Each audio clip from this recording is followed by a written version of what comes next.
Celebrate a century of laughs as we pay tribute to the Three Stooges when the Hollywood Museum commemorates 100 years of merry mischief on this edition of Out and About. And this for you. Oh, I can't see, I can't see.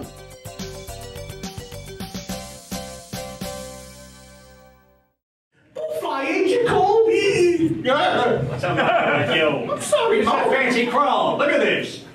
We really want to thank you all for coming out and giving us this wonderful washout. Turnout. Why, you slip up like that. Don't hit me like that. Tell us about your interest in the Three Stooges. I just think they're iconic. Oh my goodness, that legacy from almost 100 years ago. I remember watching them when I was growing up, so I really wanted to come here and celebrate the anniversary. The fact that they were able to make us laugh, and what better thing to do but to come and celebrate them. We are at the Hollywood Museum in Hollywood, celebrating 100 years of the Three Stooges on another edition of Out and About with Roger Martin.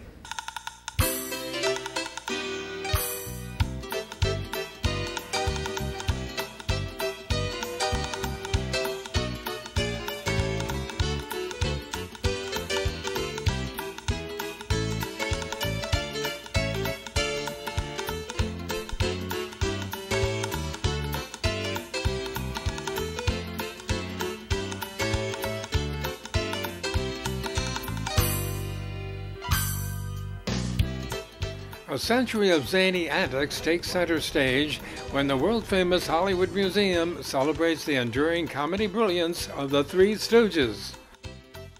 The special exhibit features rare photos, original posters, and valuable collectibles which showcase the enduring popularity of a comedy team which has entertained generations of fans for decades.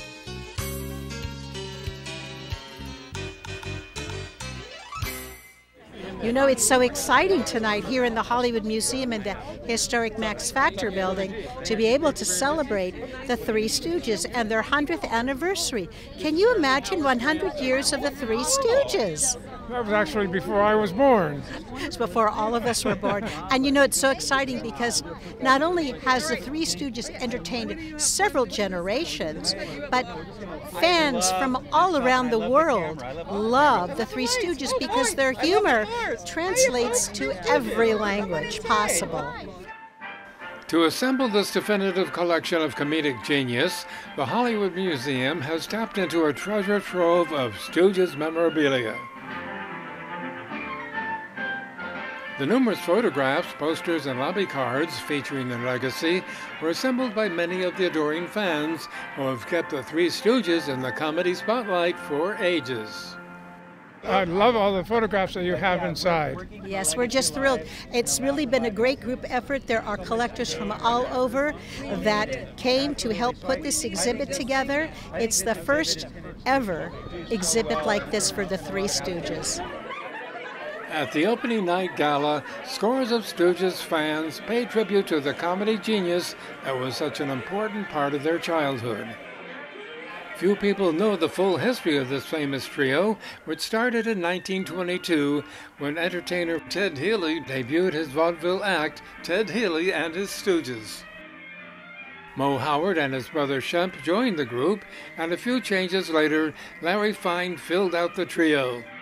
Later, the three cut their ties to Healy to venture out on their own, and after Shemp left, he was replaced by Mo's younger brother, Jerry, who took on the name of Curly.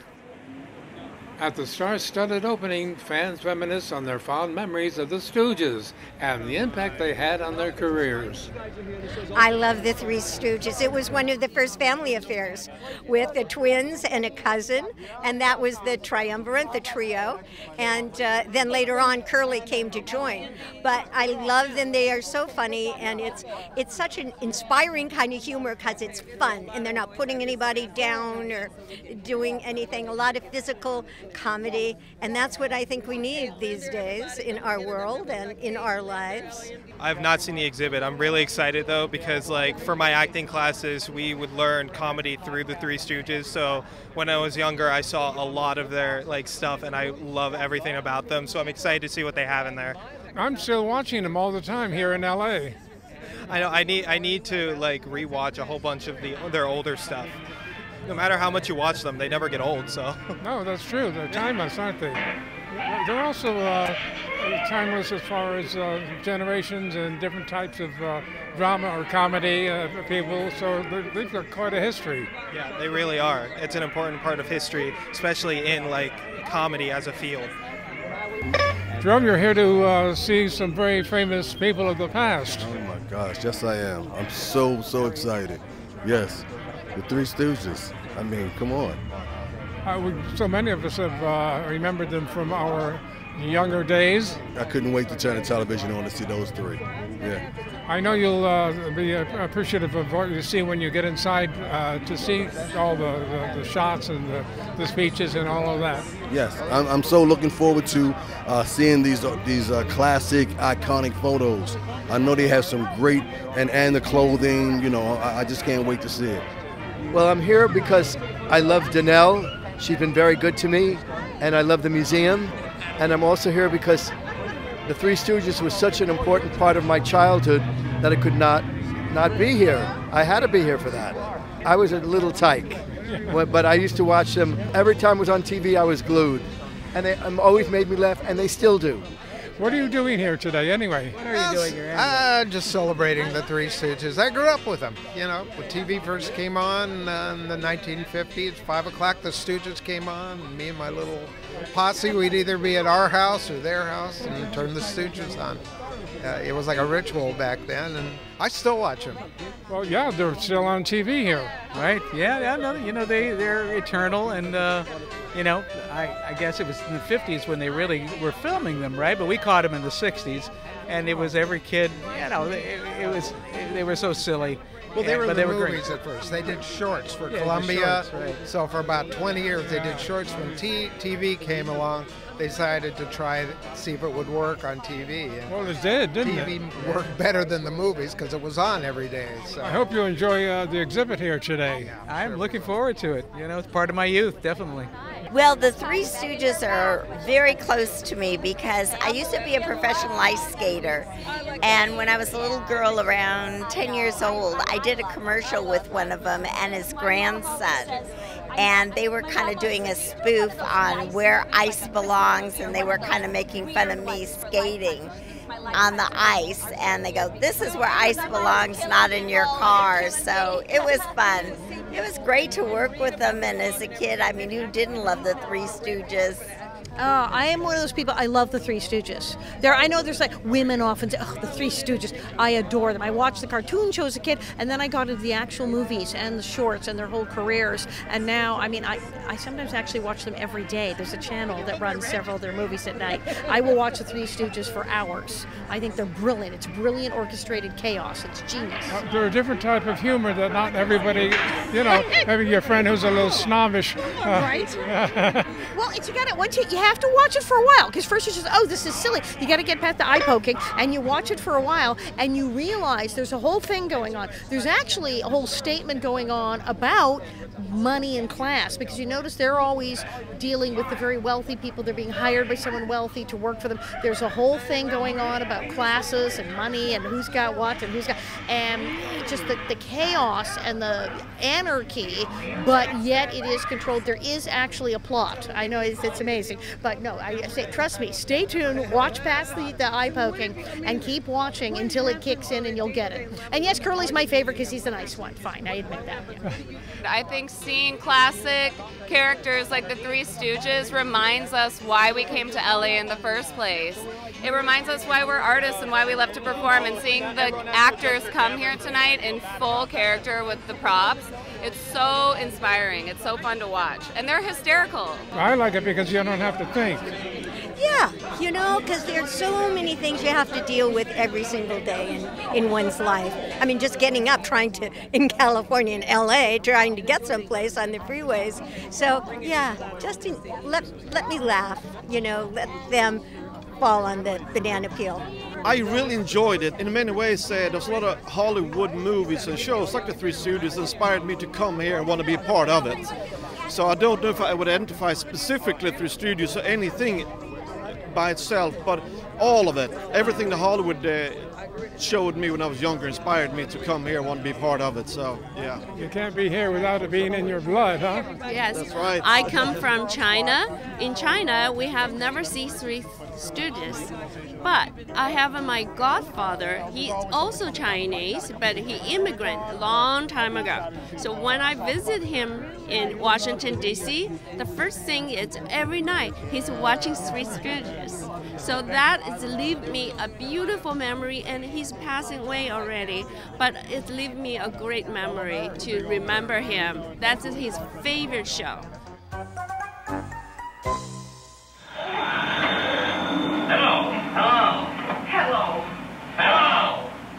If you have a great sense of humor, or if you're talented and you watch what they do, it's a window onto burlesque, it's a window onto vaudeville, it's a window onto early Broadway, and then it brings it all the way into the 21st century because their stuff is timeless. There's very few people. I mean, I Love Lucy and the Three Stooges that are just, they'll never go away, they're totally timeless. And Miss Ball learned a bit about comedy because one of her first big speaking parts was in a Three Stooges short where Curly gives her tilts her in the face. So they influenced Lucille Ball's performance on I Love Lucy. That's how important they are. Would you call their performances slapstick? Well, there are elements of slapstick in it, certainly. There's tons of vaudeville in it. They were very theatrical, so you could say that, and they were radio friendly. Even though it was a physical act, if you just listen to them, it works. You know, it's still very funny because they're such distinct characters. Mo was calling, always calling the shots, and Larry is just so kind of a nebbish, we used to say, and Curly, and Shemp. I mean, these guys were stars in the minds of so many of their fans. It's just such a unique act. Nobody has done it since. Nobody did it before. Ted Healy put the Stooges together, so I can't say that they invented it, but the idea has never been recreated anything like it was then. When we return, we'll enjoy more classic comic moments with official Stooges tribute artists. What were the guys like? And we'll meet some of the surviving relatives of Larry Fine and Curly Howard when Out and About continues. He's like this. How about that? Now, we're in Hollywood. You wouldn't hit Brad Pitt like that. No, I wouldn't. I'd hit him like that. Yeah. How about that? Never mind. Anyway, wait a minute. Where were you people? We didn't even give him the proper opening. Go on, say it. Hello. Hello. Hello. Can you hum a few bars from the Three Stooges? I don't know the theme song. I don't either. Oh, okay, yeah. Or you can make it up here and now.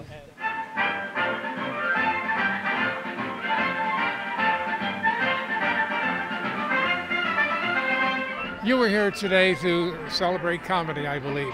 Well, good heavens, the Three Stooges, the best who did what they did better than anybody else, 100 years out, and their star hasn't diminished at all. So yeah, you bet I'm here to do it.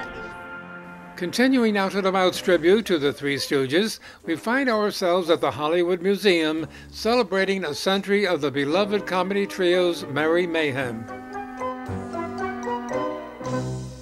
The Three Stooges are kind of the original short-form television. They were, we're going back 100 years when they were making short clip, kind of came out of vaudeville slapstick television. And if you look at what's happening now with TikTok and these little short videos, I dare say that 100 years ago, those three were ahead of the game.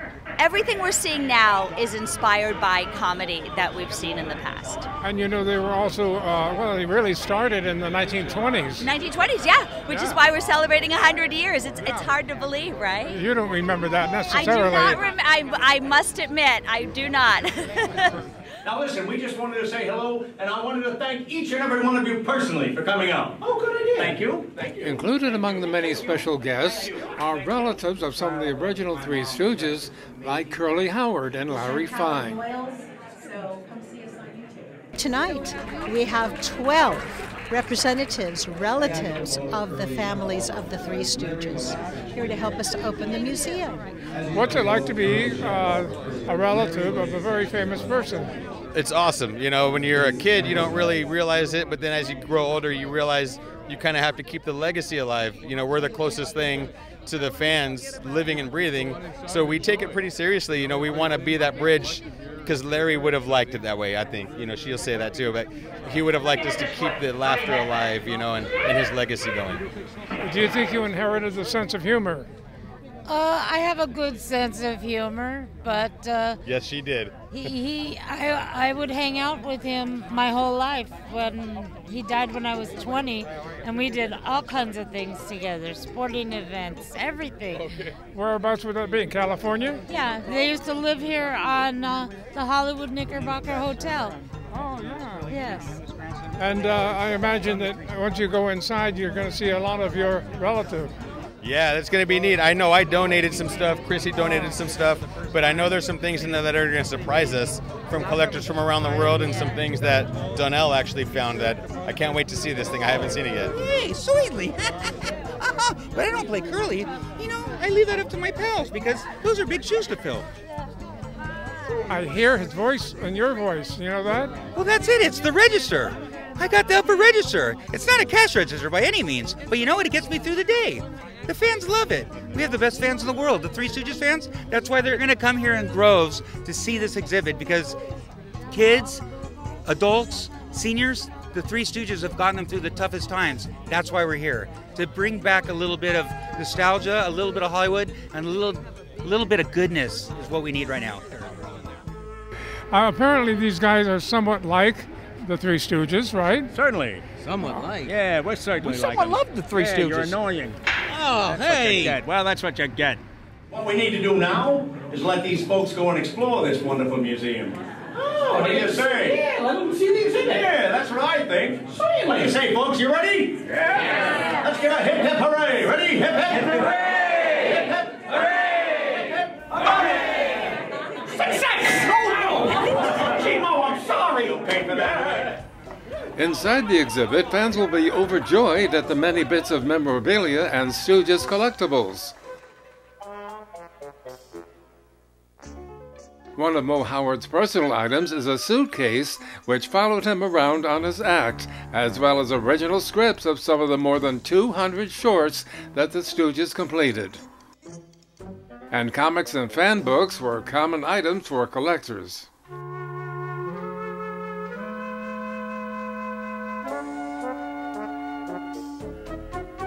And the Three Stooges were even honored with their own Monopoly edition, featuring tokens that included a derby hat, a seltzer bottle, and a mallet.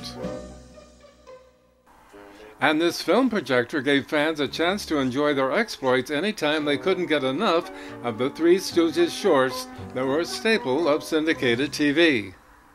Well, it was guys like me at television stations who were the booth announcer or the sidekick or the weather guy who were asked to dress up as a fireman, a policeman, a ship captain, you know, a railroad engineer, to show cartoons in the afternoon hours. In the Columbia, after those shorts, there were many, over 100 shorts with the Three Stooges that kind of went into the vault because theaters weren't showing them anymore, and they licensed them to television stations. And guys like me all dressed, hey, let's go back and see what Mo, Larry, and Curly are doing now. You know, and they'd show these shorts, and a whole new generation of people got exposed to these three guys. There were 6 of them over time, but these guys and their energy was nothing else like it in the world. And those baby boomers would go back into school the next day after just discovering this act that had been around forever, going, wise guy, quiet, numbskull. You know, it was a whole bunch of people who suddenly came to embrace the Three Stooges.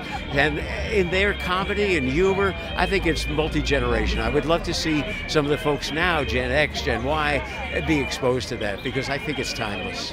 You never knew which ones you were going to get whenever, you know, they came on, because they always, you know, their lineup would always, at least the network would tweak the lineup every now and then. So it was fun kind of seeing who was going to be playing at this time.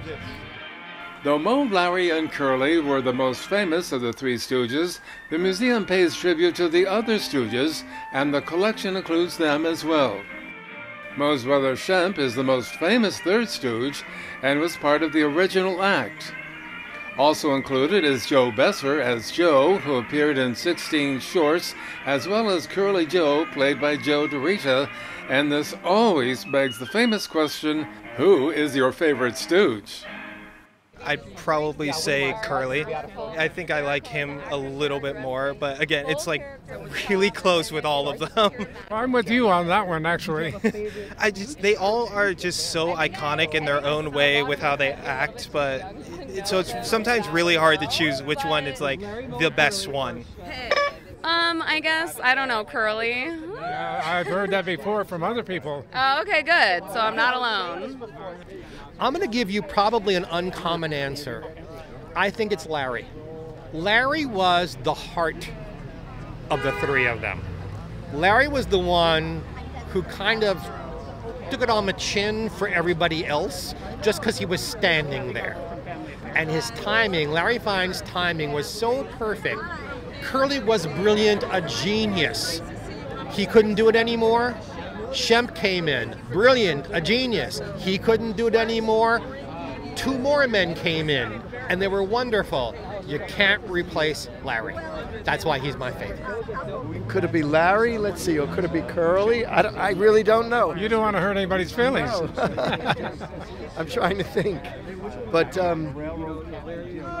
did you know a couple of them were from Brooklyn? No, but I was born in Brooklyn too. Well, there you go. It had to be done. Yeah, well, I mean, they are eternal. And no matter how many years go by, they still are hysterically funny. It's just like watching Lucy. She will always make you laugh. So will the Three Stooges. Well, they're still on TV here in Los Angeles. You know, I was a big goofball as a kid, so seeing them kind of fed into my goofballness, it made me laugh. I really look forward to seeing them. Mo, Larry, and Curly, comedy excellence. A lot of slapstick, a lot of physicality. Okay, for instance, B-A. B-A, bay. Everyone follow along. Yeah. B-E-B. Say it with me. B-E-B. B-E-B. B-I, biggie buy. B-I, biggie buy. B-O. You know what? This needs to be more of a tune. Okay, let's do it like this. B-A, bay. B-E-B. B-I, biggie buy. B-O, bo, biggie buy, bo. B-U, bo, biggie buy, bo. Come on, everybody. C-A, say. C-A-C. C-I, C-I, C-O, so, sicky, si, so, C-U, so, sicky, si, so, so. B-A, B-E-D-D-I. The current exhibit devoted to the legacy of the Three Stooges is a prime example of what this museum does best. By paying tribute to these superstars of yesteryear, the curators of the Hollywood Museum have put a well-deserved spotlight on a trio of performers whose brand of humor is still making audiences laugh after a century. Why do you guys think that comedy has lasted so long here? Well, their particular brand of comedy, I think it's at the lowest denominator. So whether you're 4 or 40 or 140, you can sit back and relax. That's your response too? Well, it was physical comedy, and that is timeless. Anything that's scripted or too intellectual, or it gets dated after a while. But everyone understands a punch in the nose, or we're hit on the head with a ball peen hammer. We didn't have to use our brains to watch this, did we? No. That was part of the beauty of it, yeah. We live in a world with so much stress, so anything that has to do with laughter for me I'm definitely there. They are eternal. And no matter how many years go by, they still are hysterically funny. It's just like watching Lucy. She will always make you laugh. So will the Three Stooges. Well, they're still on TV here in Los Angeles. Yes, I know. Yeah, I better go because I want to go home and watch them. Their comedy timing, their way with props, and their way with the physical in and out totally influenced me. I couldn't do what I do if I hadn't had the Three Stooges in my life. Yes, this museum has paid homage and kept so many great stars who otherwise would be forgotten and inaccessible to another generation and in all of our minds. This is timeless entertainment that sometimes just hasn't found a home on cable yet, and we hope that some of their motion pictures and early TV does. But until then, yes, the Hollywood Museum has done an amazing thing as keeping all of this magic alive. I love the Hollywood Museum, and I love the graciousness of Danelle Dadigan whose home this really is, but I pretend it's my second home.